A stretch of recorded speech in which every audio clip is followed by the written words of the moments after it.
Assalamualaikum warahmatullahi wabarakatuh. Alhamdulillah wa syukurillah wa la ilaha illallah wallahul akbar. Asyhadu an la ilaha illallah wahdahu la syarika lah wa asyhadu anna Muhammadan abduhu wa rasuluh.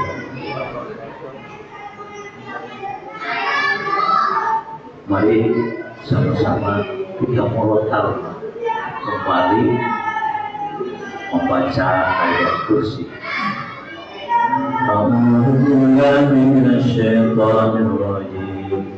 Bismillahirrahmanirrahim.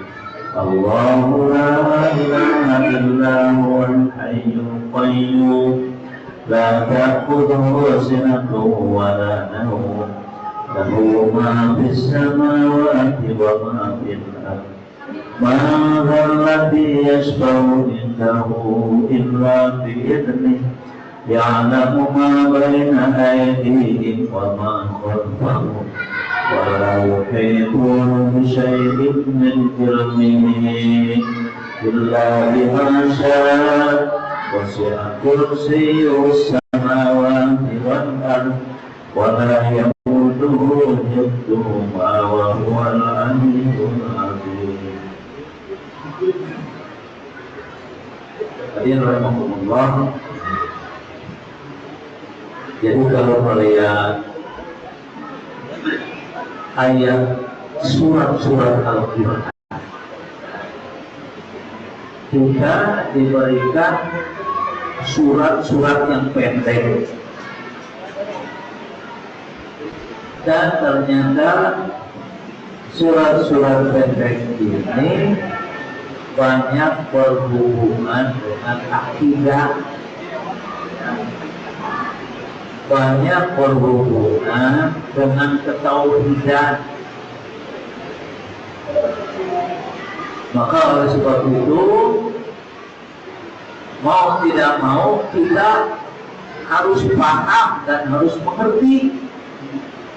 Sependek apapun itu pokok, ya. Contohnya, Qul a'udzu birabbin nas, malikin nas, ilahin nas, min syarril waswasil khannas, alladzi yuwaswisu fi sudurin nas, minal jinnati wan nas. Ternyata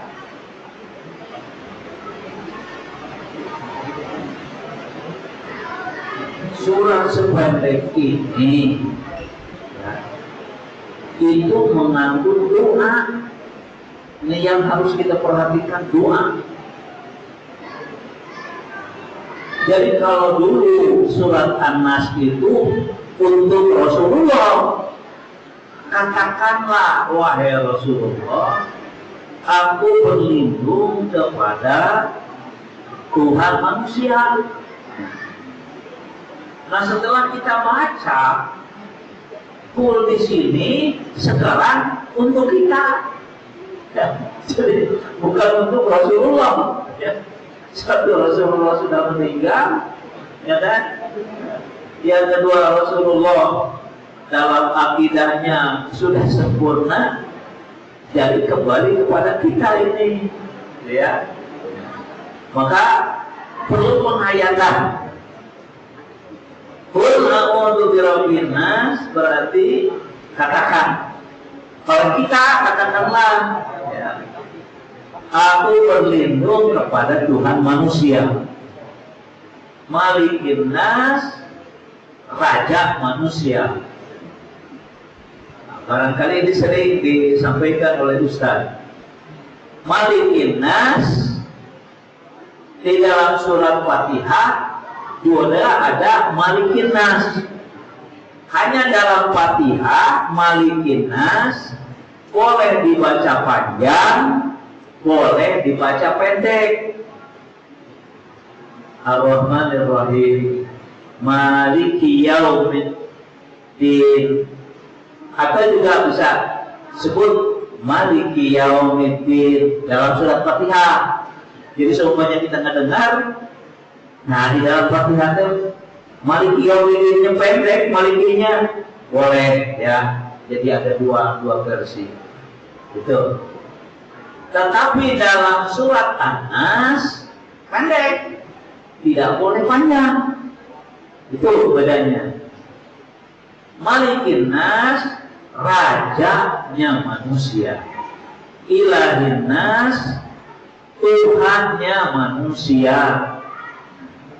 Nah, apa yang kita minta kepada Allah yang merajai manusia, Tuhan semua manusia, yang kita minta min syarril waswasil khannas. Ini harus kita ingat lagi. Boleh dibuang. Dari kejahatan bisikan setan yang tersembunyi. Ya, dari bisikan setan. Jadi ketika kita membaca, ingat itu, kita minta kepada Allah agar kita terhindar dari kejahatan bisikan setan yang tersembunyi. Ya, maka di surat ini itu sering kita baca ini, baik sebelum sholat wajib ataupun setelah sholat wajib. Bahkan dianjurkan mau tidur kita dibacakan surat ini, ya. Tapi sekali lagi kita ingat artinya, min syarril waswasil khannas, dari kejahatan setan yang tersembunyi, alladzi yuwaswisu fi sudurin nas, yang membisikkan kejahatan ke dalam dada manusia. Dada siapa? Dada kita. Jadi ilmuwan bahasa Indonesia kan, ya Allah, hindarilah kami dari kejahatan setan yang jahat itu, yang selalu membisikkan kejahatan di dalam hati saya ini. Logikanya gitu ya. Minal jinnati wan nas, baik dari golongan jin maupun manusia. Ya, kalau jin kan tidak ada. Tapi kalau manusia kan bisa, ya, ngajak tidak baik dan lain sebagainya. Itu selalu kita minta, ya. Jadi sekali lagi, surat An-Nas adalah permohonan kita. Apa intinya? Permohonan agar kita dilindungi oleh Allah dari kejahatan setan yang tersembunyi, juga kejahatan jin dan manusia. Nanti bisa ditanyakan lagi ke Ustaz, bedanya jin dengan setan. Jin juga mati ya? Ya? Jin bisa mati, setan juga mati. Jin bisa mati, setan tidak mati. Nanti tanya lagi, apa bedanya setan dan iblis? Tapi itu jadi pengetahuan. Jadi jangan bikin bingung. Iblis naon, ya setan naon. Tapi jadi pengetahuan. Ya.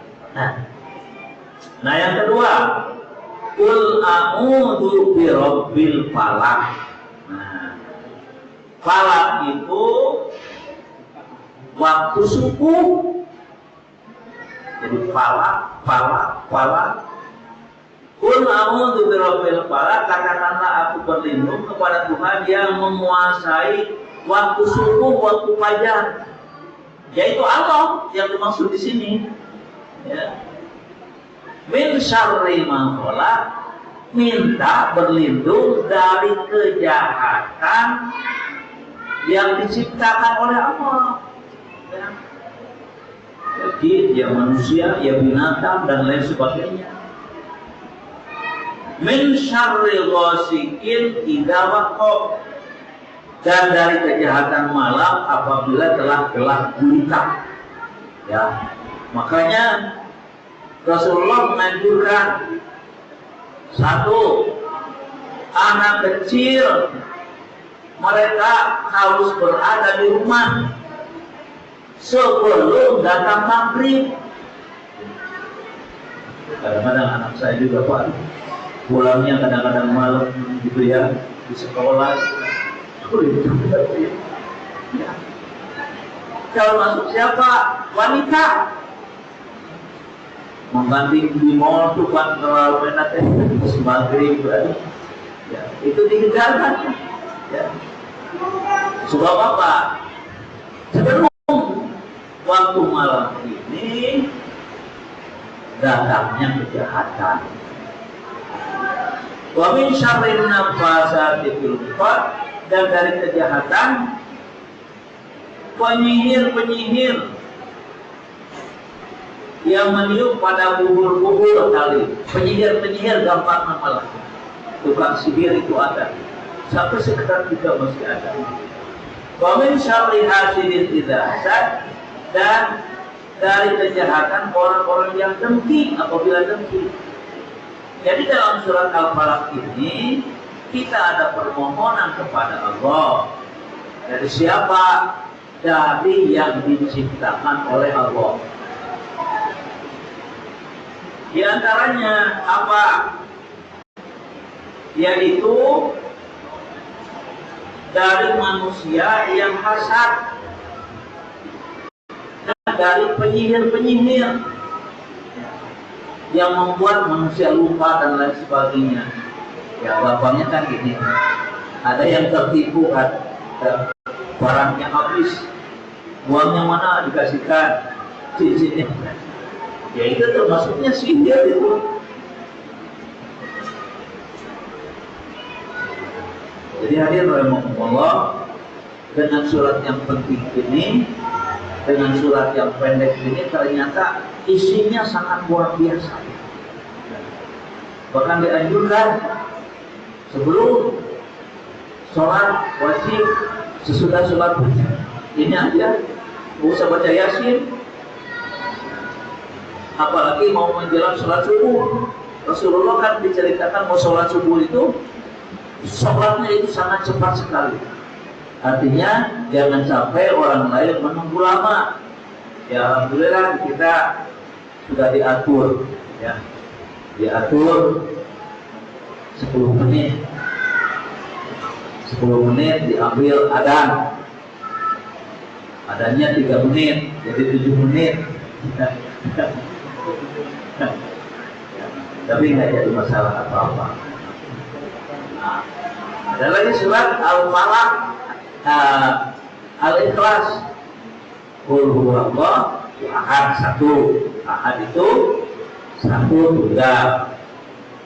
Allahus Samad, Allah tempat berlindung. Lam yalid wa lam yulad, tidak beranak dan tidak diperanakan. Wa lam yakul lahu kufuwan ahad, tidak ada yang setara dengannya. Jadi sekali lagi termasuk saya ya di dalam sholat ini betul-betul yang sudah kita hafal, yang sudah kita kuasai, sambil betul-betul dihayati, sehingga ketika kita baca ini nyambung kepada Allah Subhanahu wa Ta'ala. Demikian hebatnya Bapak-bapak, Allah memberikan kepada kita surat yang pendek ini yang sangat-sangat dalam artinya bagi permohonan kita untuk mendapatkan keselamatan, termasuk surat-surat yang lainnya. Tapi umumnya yang langsung dengan doa ini yaitu, jadi sekali lagi, Qul, kalau Qul dulu untuk Rasulullah, tapi Qul sekarang untuk kita, kata-kata itu untuk kita, bukan untuk Rasulullah. Ya, Rasulullah sudah wafat. Ya. Nah kemudian menyambung kemarin pencet, ya. Di antaranya ada yang habis ruku, ya, berdiri, tangannya ada yang diluruskan, ada tangannya yang disidangkan. Jadi hadisnya sama, hanya ketika orang memahami beda. Karena idza rafa'a ra'sahu istawa hatta ya'uda kulla waqarin makana. Apabila mengangkat kepala bangkit dari ruku, maka beliau meluruskan badannya sehingga semua rangkaian tulang belakangnya kembali kepada posisinya. Ini ada dua posisinya begini, Pak. Nah, posisi yang pertama kan begini, ya. Jadi tangan gini, Allahu Akbar. Ya, maka dia mengatakan kembali kepada posisinya, posisi sebelum Takbiratul Ihram. Itu makanya setelah Allahu liman hamidah begini, ya, kembali kepada awal. Yang kedua, yang dimaksud di situ posisinya setelah takbir, karena posisinya maknanya setelah dia ruku kemudian istirahat kembali lagi kepada posisi semula. Jadi yang membedakan tafsirnya pada posisi apa posisi setelah Takbiratul Ihram, itu bedanya. Jadi hadisnya sama, tapi ketika para ulama menjelaskannya beda. Tidak apa-apa, tidak mengurangi. Ya. Nah itu ya baca ya. Nanti bisa dicari lebih komplitnya di Google lah. Hadis yang menyatakan posisi tangan setelah bangkit dari ruku. Jadi di hadis itu diterangkan dengan pendapat ulama posisi tangan setelah bangkit dari ruku. Nah nanti deret hadisnya tuh pendapat ulama ini ya, sambil kita mencari ilmu kan ya. Kalau ilmu dunia maka dari dulu ya. Kembali lagi kebetulan bapak-bapak ini sudah rajin dan mahir ya membacanya ya, bahkan mungkin artinya ya. Karena setahun ini udah bisa langsung bicara bahasa Arab, apa-apa. Jadi saya punya ini Pak, dulu murid angkatan 84, dia pernah jadi kepala sekolah di SD Merdeka, gitu ya. Sekarang sudah pensiun. Nah, kebetulan kemarin sakit. Ya. Saya tanya kenapa sakit? Getol teuing pemerintah. Nah, getol teuing mana? Padahal dia jurusannya olahraga. Tapi sudah S3. S3-nya di Unpad, S2-nya di Dinas.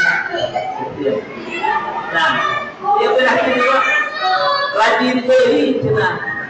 Diajar bahasa Arab. Ya itu yang Zoom itu kan ada ya, yang Zoom yang online gitu, yang bayar berapa 300 berapa itu ya.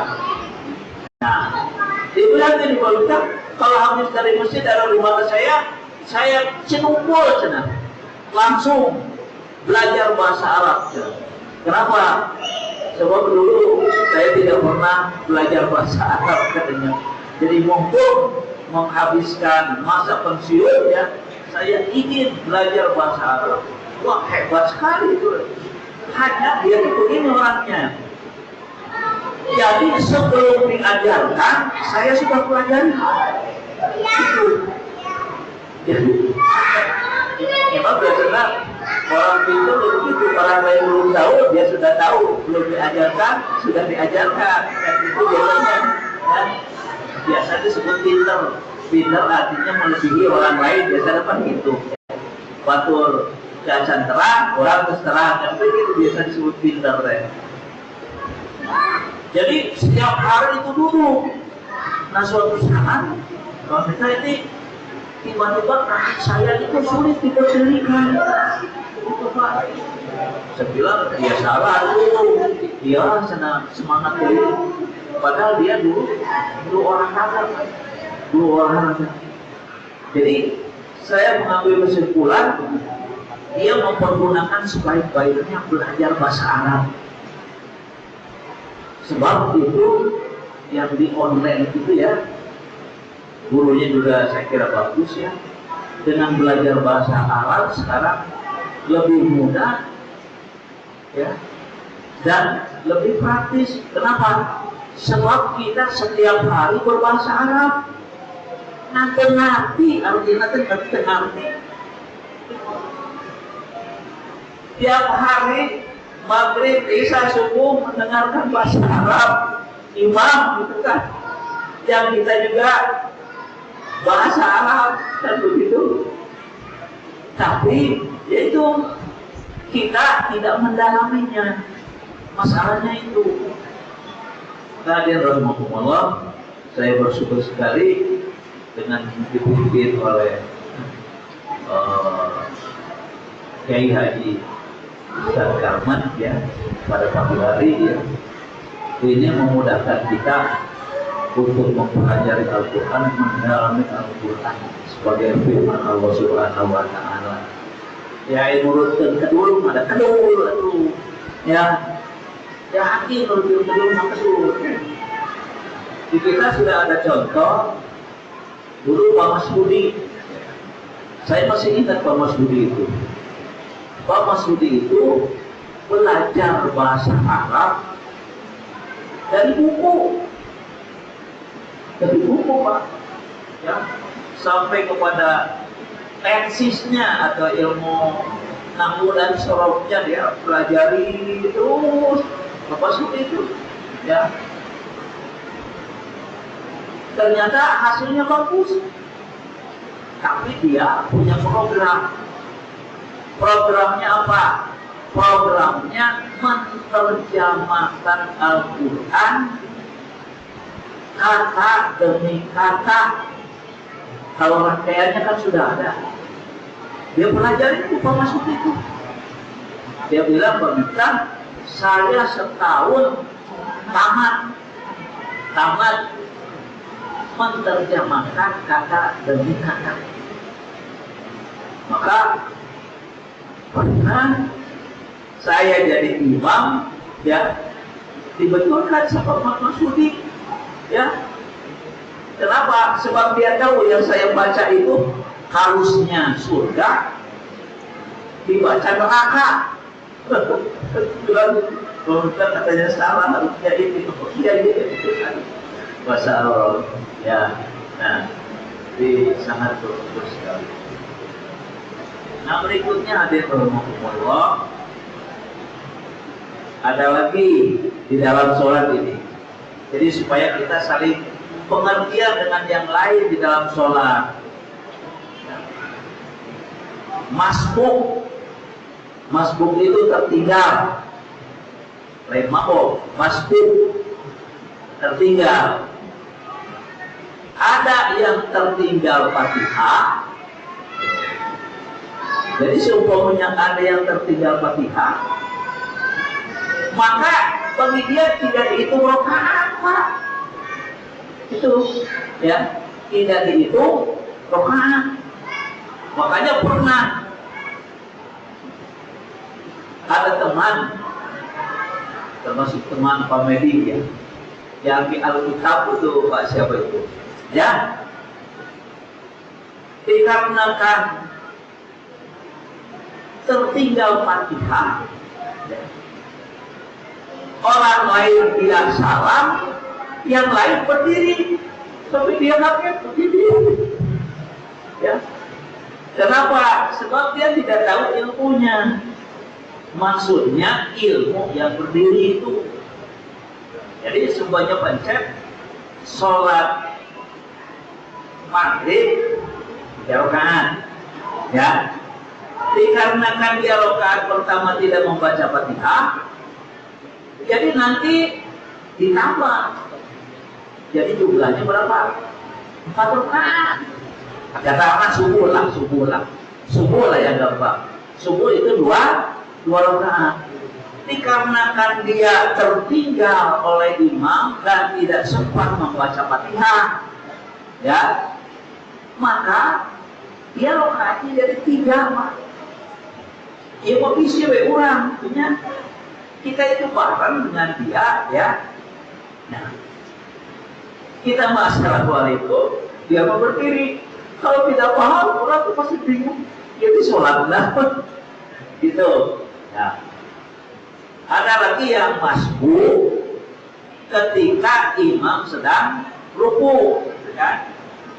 Kita datang nih, datang ya. Jadi imam sedang ruku, itu termasuk masbuk. Masbuk betul-betul masbuk, gitu ya. Ada lagi, ada yang imam ketika masih berdiri, kita ikut berdiri, ya, kemudian ruku. Tapi imam ketika datang imam sudah ruku, begitu berdiri dan berdiri saat imam, begitu. Maka hadirin Allah berpendapat ada dua seperti yang tadi Pak Syed. Yang satu dianggap itu bukan rakaat. Makanya ketika sholat subuh jadi 3 rakaat. Adapun seperti saya dan teman-teman Medi, ya, sekalipun tidak mendapatkan Fatihah, ketika ikut ruku maka termasuk 1 rakaat. Itu mana yang betul? Dua-duanya betul dari alasannya. Ada alasannya, ya, gitu. Tapi minimal kita mengerti, itu, ya.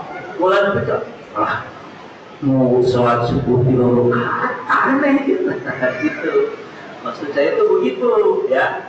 Kalau kita paham, mengerti kenapa dia tidak dihitung rakaat. Sebab ada hadis la sholata bi fatihatil kitab. Tidak ada sholat kalau tidak pakai baca Fatihah. Dan dalilnya, ketika dalil ini disampaikan, orang pun berpendapat lain. Pendapatnya lain. Yang pertama tidak termasuk rakaat sebab sudah ditanggung sama imam. Itu makanya ketika imam membaca surat, dia tidak membaca Fatihah. Kenapa? Sebab tadi mendengarkan, ya, itu dianggapnya membaca. Itu. Tapi ada lagi yang berpendapat setelah seperti UAS. Kata UAS, kalau sudah imam membaca Fatihah, ketika membaca surat, makmum membaca Fatihah. Ada yang begitu. Kalau Bapak maksudnya yang mana? Baca Fatihah atau mendengarkan surat? Ya, silakan aja kan. Cuman jangan begini, ketika imam membaca surat, ya, saya membaca Fatihah, Bismillahirrahmanirrahim. Ada yang ditarikkan Fatihahnya, jangan, ya. Mata pasiennya mau ditarikkan, jangan ditarikkan. Baik Bapak-bapak, itu barangkali, ya, sekedar pengetahuan saja. Jangan-jangan kita ada perbedaan dengan yang lain. Di mana letak perbedaannya? Ya, di saya ini sudah menunjukkan waktu Isya yang terlalu cepat biasanya. Terima kasih. Yang mana? Yang makmum kalau berjamaah dia masbuk, kan masbuk itu kadang ada yang tinggal 1, 2, 3 rakaat.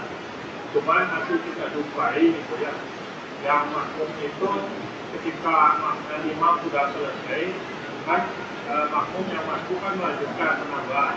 Tapi kan ada beberapa katanya mungkin belum paham gitu, ya membuat imam baru gitu. Nah, itu Maksudnya bermakmum kepada yang masuk masbuk. lagi, padahal dia sama-sama Nah, masuk. bermakmum kepada yang masbuk.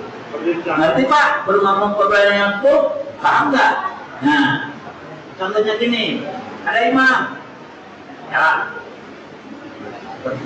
ada imam, imam sudah 1 rakaat, ya kan? Nah, tiba-tiba datang 5 orang. Nah, rakaat pertama kan sudah ketinggalan, dia masuk rakaat yang kedua. Anggaplah sholat subuh yang gampang lah, gitu ya. Imam wassalamualaikum, wassalamualaikum. Imam makmum 5 orang kan nambah 1 rakaat. Apakah salah satu makmum itu dianjurkan untuk jadi imam? Kan? Atau sebaliknya, silakan sholat sendiri-sendiri. Bapak kemana? Sendiri-sendiri. Belum tentu sendiri-sendiri, Pak. Mulai dari kiainya pasti ngilu di kiainya. Ada 2 pendapat di dia. Pendapat pertama katanya, kita niatnya berimam kepada imam yang tadi, maka tidak usah berubah lagi. Jadi berikutnya sholat sendiri-sendiri, tidak usah merubah niat untuk jadi imam atau jadi makmum yang masbuk. Pendapat pertama, maka banyak ya termasuk di sini. Di sini mah alasan yang mesti dilakukan kita gitu. Terbanyak alasannya kan gitu. Itu yang pertama. Yang kedua katanya boleh jadi imam. Masalah niat mah di dalam hati cenah. Niat mah boleh dirubah. Contohnya apa? Contohnya berbeda. Ada imam ini udur, mungkin batal. Yang di belakang niatnya tadi jadi apa? Makmum. Tapi dikarenakan imam udur, dia berubah jadi imam. Kan niatnya berubah jadi imam. Kata sebagian ulama, itu ya, ini pasti berbeda pendapat. Maka peganglah mana yang yakin, bukan mana yang gampang, gitu kan? Ini seragam di sini lah, begitu, ya. Makanya dalam kehidupan sehari-hari, ketika kita melihat ibadah ini pasti berbeda-beda, ya. Nah, adapun alasannya, hadisnya ada, ya. Hadisnya ada, cuma saya tidak bisa menyampaikan insya Allah yang akan datang, ya. Tapi bapak-bapak supaya lebih nyambung lagi silakan buka aja, ya. Boleh judulnya, bolehkah masbuk berimam kepada yang masbuk? Itu aja, ya. Imam kepada yang masbuk boleh atau tidak, judulnya gitu aja, ya. Subhanallah wa bihamdika asyhadu an la ilaha illa anta astaghfiruka wa atubu ilaik. Assalamualaikum warahmatullahi wabarakatuh.